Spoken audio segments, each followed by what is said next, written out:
High this is Zeeshan Bangla video editing টিউটোরিয়ালের প্রথম পর্বে আপনাদের সবাইকে স্বাগতম জানাচ্ছি। আজকে টিউটোরিয়ালটা তৈরি করতে আমি যে সফটওয়্যারটা ইউজ করব সেটার নাম হচ্ছে সোনি ভেগাস 15। আমি মনে করছি আপনারা সবাই সফটওয়্যারটা ডাউনলোড করেছেন। যদি না করে থাকেন তাহলে এখনই গুগল বা ইউটিউবের সাহায্যে সফটওয়্যারটি ডাউনলোড করে নিতে পারেন। আজকের টিউটোরিয়ালটি মেক করার উদ্দেশ্য হচ্ছে আপনারা ভবিষ্যতে যখন এই ভিডিও এডিটিং সফটওয়্যারটি ওপেন করবেন তখন আপনাদের কাছে সফটওয়্যারের বিভিন্ন ফাংশনগুলো যাতে ইজি মনে হয়। যদি আপনি প্রথমবারের মতো সফটওয়্যারটি অন করেন তাহলে আপনি বিভিন্ন বাটন এবং ফিচারগুলো দেখে মাথার মধ্যে জট পাকিয়ে ফেলতে পারেন। তাই আপনার জীবনটাকে সহজ করতে এই ভিডিওটি করা। অনেক আজেরা বকবক হয়েছে, এবার আসল ভিডিওতে আসি।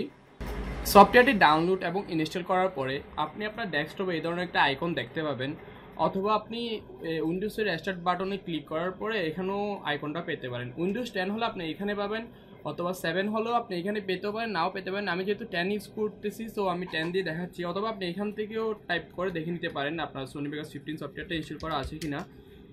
বেসিক্যালি আপনি ইনস্টল করার পরে আপনার ডেস্কটপে এই আইকনটা দেখতে পাবেন। আর যদি কোনো সমস্যা হয় আমাকে জানাবেন, আমি জানাবো। যদি উইন্ডোজ 7 অথবা 8 ইউজ করেন, বেসিক্যালি সব ফাংশন সেম। আমি মনে করতেছি আপনারা সফটওয়্যার ডাউনলোড ইনস্টল করে অন করতে জানেন। সো আমি আর বেশি কথা বলবো না, আমি সফটওয়্যারটা অন করতেছি। জাস্ট সফটওয়্যারটা অন করার জন্য আপনি এই বাটনে আইকনটাতে ক্লিক করবেন। ক্লিক করার পর সফটওয়্যারটা লোড হতে একটু সময় নেবে। এই সফটওয়্যারটা অন্য যেসব ভিডিও এডিটিং সফটওয়্যার আছে এটার তুলনায় অনেকটা ফাস্ট কাজ করে। আমার র্যাম যেহেতু একটু ভালো সেই জন্য আমারটা তাড়াতাড়ি অন হয়েছে। আপনার কম্পিউটারে হয়তো অন হতে আরেকটু সময় নিতে পারে, তবে এই সফটওয়্যারটা অনেকটাই দ্রুত অন্য যেসব সফটওয়্যার আছে সেটার জন্য আমি পছন্দ করি এটা, যেহেতু এটা দ্রুত কাজ করে। তো এখানে আসার পর আপনি অনেক কিছু দেখতে পারেন। হয়তো আপনি প্রথমবার যখন অন করবেন কনফিউজড হয়ে যেতে পারে এতগুলো অপশন দেখে। সেই জন্য আমি আস্তে আস্তে ক্লিয়ার করব জিনিসগুলো, খুব সহজে আপনাদের সামনে উপস্থাপন করার চেষ্টা করব। এখানে আপনি যে যতগুলো ফিচার আছে সবগুলো আমি কয়েকটা ভাবে ভাগ করতেছি। আমি আস্তে আস্তে জিনিসটা আপনাদের কাছে ক্লিয়ার করতেছি। এই জিনিসটা যে কালো যে অংশটা দেখতে পাচ্ছেন সেটা হচ্ছে আপনার ডিসপ্লে প্রিভিউ অংশ, আর নিচে যে অংশটা দেখতে পাচ্ছেন সেটা হচ্ছে আপনার টাইমলাইন, আর এটা হচ্ছে আপনার প্রজেক্ট সেকশন। আমি জিনিসটা একদম লাইভ দেখাচ্ছি, তখন আপনি আরও ক্লিয়ার হয়ে যাবেন। আপনি যখন নতুন কোনো যদি ভিডিও অ্যাড করতে চান আপনার টাইমলাইনে বা আপনার প্রজেক্ট মিডিয়াতে, যদি আপনি নতুন কোনো ভিডিও যোগ করতে চান তাহলে আপনি জাস্ট এখানে ক্লিক করবেন। এখানে ক্লিক করার পরে আপনি এখান থেকে নতুন কোনো পিকচার অথবা ভিডিও, যতগুলো ভিডিও মনে হয় ততগুলো সিলেক্ট করতে পারেন। আমি শিফট চেপে অনেকগুলো ভিডিও চাইলে এখান থেকে অ্যাড করতে পারি। এখানে ওপেনে ক্লিক করলে ভিডিওগুলো অ্যাড হয়ে যাবে। আমি যেহেতু আগে থেকে অ্যাড করে ফেলেছি সো আমি আর অ্যাড করব না। আমি এখানে আগে থেকে প্রায় 10টা ভিডিও বা পিকচার অ্যাড করেছি, সো আমি আর অ্যাড করছি না। কিন্তু আপনি যদি অ্যাড করতে চান তাহলে এখানে ক্লিক করতে পারেন।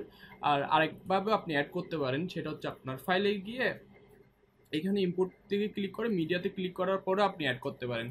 তার চেয়ে সহজ হবে আপনি এখানে মিডিয়া ট্যাবে এসে আপনি এখান থেকে অ্যাড করাটা সহজ হবে। আর আপনি আরেকটা সিস্টেমে অ্যাড করতে পারেন, সেটা হচ্ছে আপনি কন্ট্রোল ও ক্লিক করার পরেও আপনি অ্যাড করতে পারেন। এভাবে তিনটা সিস্টেমে আপনি আপনার ভিডিওগুলো আপনার প্রজেক্ট মিডিয়াতে নিয়ে আসতে পারেন। এখানে আপনি আরও অনেকগুলো ট্যাব দেখতে পাচ্ছেন, সেখানে আছে video effects, project media, media generation, explorer, transition. আমি এই 5টা ট্যাবের কী কাজ সেগুলো হালকা হালকা করে বলতেছি, পরে আরেকটা ভিডিও তৈরি করে আরও অনেকগুলো ভিডিওর মাধ্যমে আমি আস্তে আস্তে জানাবো কোন ট্যাব দিয়ে কী কাজগুলো করা হয়। বেসিক্যালি ভিডিও এফেক্টস এর যে কাজটা হচ্ছে সেটা হচ্ছে কয়েকটা এফেক্টস আপনার বিল্ট ইন তৈরি করা আছে। সো এই এফেক্টসগুলো আপনার ভিডিওতে আপনি দিতে পারেন। যেমন আপনি যদি কালার কারেকশন করেন, কোনো ভিডিওর ব্রাইটনেস, কন্ট্রাস্ট, এগুলো যদি আপনি চেঞ্জ করেন তাহলে আপনার অনেক সময় লাগতে পারে। সেই জন্য এখানে রেডিমেড কিছু ফ্রি সেট আছে যেগুলো আপনি ইউজ করে ইজিলি আপনার ভিডিওর কালার কারেকশন করতে পারেন। আপনার ভিডিও চাইলে ব্রাইট করতে পারেন, ডার্ক করতে পারেন, বিভিন্ন কালার অ্যাড করতে পারেন, ডার্ক, ব্লু, আরও অনেক ধরনের কাজ ভিডিও এফেক্টসের মাধ্যমে করা যায়। বেসিক্যালি এটা একটা ফ্রি সেট প্যাকেজ যেখানে অলরেডি আপনার জন্য ভিডিও কালার কারেকশনটা করে দেওয়া হয়েছে। সো আমি সবাইকে রিকমেন্ড করবো যে যার ভিডিও এডিটটা নিজেই করতে, কারণ যেগুলো রেডিমেড থাকে সেগুলো তেমন ভালো না। আমি দেখাবো কীভাবে কালার কারেকশন করতে হয় কোনো ভিডিওতে, এগুলো আপনার রেডিমেড যারা পারেন না একদম, সো তারা এগুলো ইউজ করতে পারেন। আমি এখন দেখাচ্ছি না, আমি যখন পরে আরও এটার উপর ভিডিও টিউটোরিয়াল তৈরি করবো তখন এটা দেখাবো। প্রজেক্ট মিডিয়া আগেই বলেছি, এই প্রজেক্ট মিডিয়া ট্যাব যেটা আছে সেখানে আপনি আপনার যে নতুন ভিডিও এবং পিকচার এগুলো অ্যাড করতে পারেন। কীভাবে অ্যাড করবেন সেটা আমি একটু আগে দেখিয়েছি, সো আমি আর দেখাচ্ছি না। তারপর আছে media generator tab. Media generator ট্যাবের মধ্যে আপনি আরও কিছু দেখতে পাচ্ছেন, ফাংশন দেখতে পাচ্ছেন। এখানে মধ্যে আপনার মিডিয়া জেনারেশন ট্যাবটা হচ্ছে কি, আপনি কয়েকটা টেক্সটের বিভিন্ন স্টাইলগুলো এখানে দেওয়া আছে। আমি যদি আপনাকে লাইভ দেখাতে পারি তখন আপনি আরও ভালো করে বুঝতে পারবেন। তারপর আমি দেখাচ্ছি কোনটা কী কাজ করে। আমি এখানে হভার করলে বুঝতে পারতেছেন। এখানে আসলে বেসিক্যালি কয়েকটা টেক্সটের বিভিন্ন স্টাইল দেওয়া আছে রেডিমেড, যেগুলো ট্রানজিশন না। এটা হচ্ছে আপনার টেক্সটের বিভিন্ন স্টাইল। আচ্ছা, আমি এটা লাইভ করে দেখালে তখন আপনি আরও ক্লিয়ার হয়ে যাবেন। আপাতত মনে রাখেন, মিডিয়া জেনারেটরটা হচ্ছে কি বিভিন্ন কয়েকটা, যেমন কালারে আপনি কিছুক্ষণ আগে যেমন ভিডিও এফেক্টসের ফ্রি সেট দেখেছেন। সো এটা হচ্ছে আপনার টেক্সট যে লেখাগুলো আছে সেগুলো ফ্রি সেট। ওটা হচ্ছে ভিডিওর জন্য ফ্রি সেট, এটা হচ্ছে লেখার জন্য ফ্রি সেট। আমি লাইভ দেখালে তখন আরও বেশি ক্লিয়ার করে বুঝতে পারবেন। এখন হয়তো বুঝতে পারতেছেন না, যেহেতু আপনি প্রথমবারের মতো। আমি আশা করি, আমি মনে করছি আপনি প্রথমবারের মতো এই সফটওয়্যারে আসছেন, সেটার জন্য হয়তো আপনার সমস্যা হতে পারে। অথবা যারা আগে থেকে আছেন তাদের জন্য হয়তো জিনিসটা বোরিং লাগতেছে কথাগুলো শুনতে। যাই হোক, যারা বিগিনার আছেন তাদের জন্য আসলে ভিডিওটা করা। আমার নিজেরও তেমন, আমি নিজেও তেমন স্বাচ্ছন্দ্য বোধ করতেছি না এতগুলো করতে, একদম ভেঙে ভেঙে বোঝাতে অনেকেই বিরক্ত হচ্ছেন। সো আমি বেশিরভাগ স্কিপ করে যাচ্ছি। এক্সপ্লোরার ট্যাবটা হচ্ছে কি, এই ট্যাবের সাহায্যে আপনি, এক্সপ্লোরার ট্যাবের সাহায্যে আপনি চাইলে আপনার কম্পিউটার যে হার্ড ডিস্ক আছে সেখান থেকে আপনি ভিডিওগুলো অ্যাড করতে পারেন। যে আমার যেমন, আমি যদি কোনো ভিডিও অ্যাড করতে চাই, আমার কোনো হার্ড ডিস্কে আছে, আমি সেখান থেকে ভিডিও নিয়ে অ্যাড করতে পারবো। যেমন আমি চাইলে এইচডি ভিডিওর মধ্যে যেখানে যে ফোল্ডার আছে, যেমন ডাউনলোড, এখান থেকেও চাইলে আমি অ্যাড করতে পারি। এখান থেকে ভিডিও অ্যাড করা যায়। দুইভাবে ভিডিও অ্যাড করা যায়, ওই প্রজেক্ট মিডিয়া থেকে অ্যাড করতে পারবেন, এক্সপ্লোরার ট্যাব থেকে অ্যাড করতে পারবেন। তবে সবচেয়ে সুবিধা হচ্ছে প্রজেক্ট মিডিয়া থেকে অ্যাড করাটা। এক্সপ্লোরার থেকে অনেকটা কনফিউজ হতে পারেন, তারপর আস্তে আস্তে ইউজ করার মাধ্যমে সেটাও আপনার কাছে ইজি হয়ে যাবে। তারপর যে ট্যাবটা আছে সেটা হচ্ছে আপনার ট্রানজিশন ট্যাব। ট্রানজিশন হচ্ছে কি, একটা পিকচার আর একটা পিকচারের মাঝখানে একটা ট্রানজিশন দেয়া। যেমন আমি যদি এই পিকচার আর ভিডিওর মধ্যে কোনো কিছু এরকম ধরনের একটা ট্রানজিশন অ্যাড করতে চাই, যে পিকচার থেকে ভিডিওতে যাওয়ার সময় এই ধরনের একটা ট্রানজিশন হবে, তখন আমি এখান থেকে চাইলে একটা ট্রানজিশন এখানে অ্যাড করতে পারি। সো এখানে ট্রানজিশনের বিভিন্ন অপশন আছে, আমি আপাতত এগুলো স্কিপ করে যাচ্ছি। আমি যখন এই ভিডিওটা প্লে করব তখন আপনি এই ট্রানজিশনটা দেখতে পাবেন। ছোট্ট করে ট্রানজিশনটা প্লে হবে। আচ্ছা, লেফট রাইট, আমি ভিডিওটা ডিলিট করে দুটো পিকচার দিয়ে দেখাচ্ছি। আমি ট্রানজিশনটা দিচ্ছি, দেওয়ার পরে এখানে ক্লিক করলাম। আপনি দেখেন এখানে ছোট্ট করে একটা ট্রানজিশন হয়েছে, আপনি এখন দেখেছেন। তারপর আমি আবার দেখাচ্ছি, আরও অনেক ধরনের ট্রানজিশন আছে। সো আমি চাইলে ট্রানজিশনের সাইজটা বড়ও করে দিতে পারতেছি।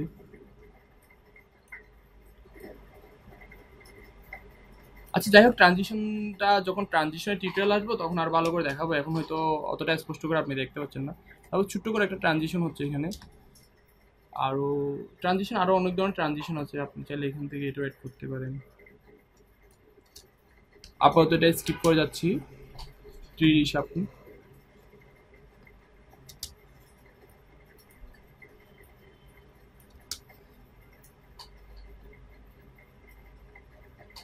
আচ্ছা যাই হোক, ট্রানজিশনটা এখন অতটা আলোচনা করছি না, কারণ ট্রানজিশনের উপর পুরো একটা টিউটোরিয়াল হয়ে যাবে ওটা বোঝাতে গেলে, বা কীভাবে কত ধরনের ট্রানজিশন আছে, কোন ট্রানজিশন দিয়ে কীভাবে কাজ করা হয়।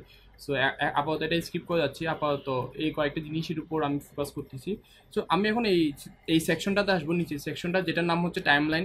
এই টাইমলাইনে বেসিক্যালি আপনি যে ভিডিওগুলো এডিট করবেন, যে ভিডিওগুলোতে কাজ করবেন, সেগুলো এখানে রাখবেন। যেমন আমি যদি এই দুইটা পিকচারের উপর কাজ করি, যেমন আমি এই ভিডিওতে কাজ করবো, এটা কেটে দিলাম। মনে করেন আমি এই ভিডিওটা আর এই পিকচারটার উপর কাজ করব, জাস্ট এই ভিডিওটা আর এই পিকচারটার উপর কাজ করবো। সো আমি দুইটা পিকচার রাখলাম। আপনি যতটা ভিডিওর উপর কাজ করেন ততটা ভিডিও রাখতে পারেন। এখানে একটা জিনিস খেয়াল করবেন কি, একটাতে নীল কালার দেখা যাচ্ছে, আরটাতে লাল কালার দেখা যাচ্ছে। বেসিক্যালি যেটা নীল কালার দেখতে পাচ্ছেন সেটা হচ্ছে আপনার ভিডিও ট্র্যাক অথবা ইমেজ ট্র্যাক। এখানের মধ্যে ভিডিওগুলো থাকে আর ইমেজগুলো থাকে, অথবা টেক্সট লেখাগুলো থাকে। এই তিন ধরনের জিনিস এখানে থাকে। আর নিচে যেটা লাল রঙের যেটা দেখতে পাচ্ছেন সেটা হচ্ছে আপনার অডিও টেপ। এখানে আপনার অডিওগুলো থাকে, যেমন যতগুলো ভিডিওর অডিওগুলো থাকবে সেটা থাকবে, অথবা আপনি যদি এক্সট্রা কোনো অডিও অ্যাড করেন সেটাও থাকবে। তো নিচের লাল রঙের অংশটা হচ্ছে অডিও ট্র্যাক, আর এটা হচ্ছে ভিডিও ট্র্যাক। আপনি চাইলে এক্সট্রা কোনো অডিও ট্র্যাক এখান থেকে অ্যাড করতে পারেন, সেটাও নিচে আসবে। আর আপনি চাইলে এক্সট্রা ভিডিও ট্র্যাক ইউজ করতে পারেন। আপনি যদি ভিডিও ট্র্যাক অ্যাড করেন সেটা আপনার ভিডিওর উপরে যাবে, আর অডিও ট্র্যাক ইউজ করলে সেটা অডিও ট্র্যাকের নিচে যাবে। আর এখানে আরেকটা সেকশন দেখতে পাচ্ছেন, সেটা হচ্ছে আপনার প্রিভিউ সেকশন। এটা হচ্ছে প্রিভিউ সেকশন। এখানে আপনি যদি কোনো ভিডিও প্লে করেন সেটা এখানে প্রিভিউ হবে। আর এখানে আপনি কয়েকটা বাটন দেখতে পাচ্ছেন, এটা হচ্ছে প্লে বাটন। আচ্ছা, যেটা বলেছিলাম, এখানে আপনি তিনটা বাটন দেখতে পাচ্ছেন, চারটা বাটন। এটা হচ্ছে প্লে বাটন, এটা হচ্ছে পাউজ বাটন, এটা হচ্ছে স্টপ। নর্মাল ভিডিওতে যে বাটনগুলো থাকে এখানে সেই বাটনগুলো আছে। এখান থেকে চাইলে আপনি প্লে করতে পারেন, এখান থেকে পাউজ করতে পারেন, এখান থেকে স্টপ করতে পারেন। তার পাশে হচ্ছে আপনার হ্যামবার্গার বাটন। এখানে আপনার আরও বিভিন্ন ধরনের বাটন আছে, আমি এগুলো নিয়ে পরে আলোচনা করবো আরেকটা ভিডিওতে। তারপরে আপনাকে আরেকটা জিনিস খেয়াল রাখতে হবে কি, এখানে যে অপশনটা আছে সেটা হচ্ছে আপনার অডিও। আপনি এখানে যে অডিওটা আছে সেখানে সাউন্ডটা চাইলে বাড়াতে আর কমাতে পারেন, নিচের দিকে গেলে কমবে আর উপর দিকে গেলে বাড়বে। এটা হচ্ছে আপনার অডিও যে কাজগুলো করবেন সেখানে অডিও ছোটো বড়ো করার, অডিও বড় আওয়াজ বড় করার যে কাজগুলো বা ছোটো করার যে কাজগুলো আপনি চাইলে এই সেকশন থেকে করতে পারেন। নিচেও আরও অনেক ধরনের বাটন আছে। বেসিক্যালি এই বাটনটা ঠিকই প্লে বাটনের মতো কাজ করে, এটা পাউজ বাটনের মতো কাজ করে। এখানে যে বাটনটা দেখতে পাচ্ছেন ঠিক একই, এখানে স্টপ বাটনটা আছে। আর এখানে আরও বিভিন্ন ধরনের বাটন আছে, আমি এগুলা সামনে ভিডিওগুলোতে আলোচনা করব। আর আপনি চাইলে পুরো সফটওয়্যারের যে ইন্টারফেসটা আছে এখন সেটা ব্ল্যাক কালারের আছে, আপনি চাইলে সেটা হোয়াইট কালারও করতে পারেন।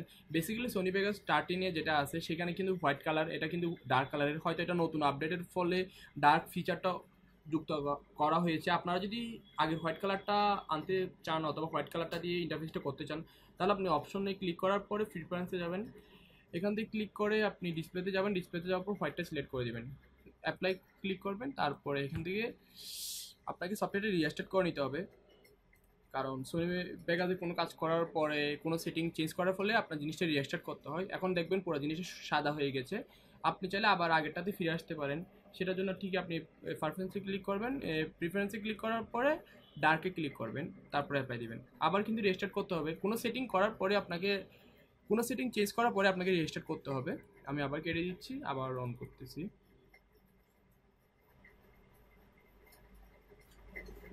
অন করার পরে ঠিক আবার ব্ল্যাক কালারটা চলে আসছে। আমি যেহেতু ব্ল্যাক কালারটা পছন্দ করি সেই জন্য আমি ব্ল্যাক কালারটা রাখতেছি। যে যে কালার পছন্দ করেন, কেউ যদি সোনি ভেগাস 13 ইউজ করেন তার হয়তো সেখানে কালারটা সাদা হতে পারে, তার হয়তো কালো কালারের অপশনটা নাও থাকতে পারে। আমি সোনি ভেগাস 13টা ইউজ করি না, সো আমি জানি না তাদের কালো অপশনটা আছে কি না। আমি যতটুকু জানি কালো কালারটা নাও থাকতে পারে। আর সাদা আর কালোর মধ্যে কোনো তফাৎ নাই, তবে কালো কালারটাতে একটু ফোকাসটা বেশি হয়, সেই জন্য কালো কালারটা অ্যাড করা হয়েছে নতুন আপডেটে। আপনি চাইলে সাদাটা দিয়েও কাজ করতে পারেন। আজকে এটাই ছিল মোটামুটি ওভারভিউ। আপনি ভবিষ্যতে আরও অনেক কিছু নিয়ে আলোচনা করব, আরও অনেক ট্রানজিশন, কালার কারেকশন, আরও অনেক কিছু নিয়ে টিউটোরিয়াল তৈরি করব। তবে যে সাজেশনটা আপনাদের কাছে চাইবো সেটা হচ্ছে কি, আমার বোঝানোতে কোনো সমস্যা হচ্ছে কি না, আপনারা বুঝতে পারতেছেন কি না, নাকি কোনো কিছু তাড়াতাড়ি বোঝাচ্ছি, অবশ্যই সেটা কমেন্ট করে জানাবেন। আর কোনো সমস্যা হলে সেটা আমাকে নক করে ফেসবুকে জানাতে পারেন, আমার আইডিটা ডিসক্রিপশন বক্সে আছে। আর ততক্ষণ পর্যন্ত ভালো থাকবেন, সামনে আরেকটা নতুন টিউটোরিয়াল নিয়ে আসবো। আমার জন্য দোয়া করবেন। আসসালামু আলাইকুম।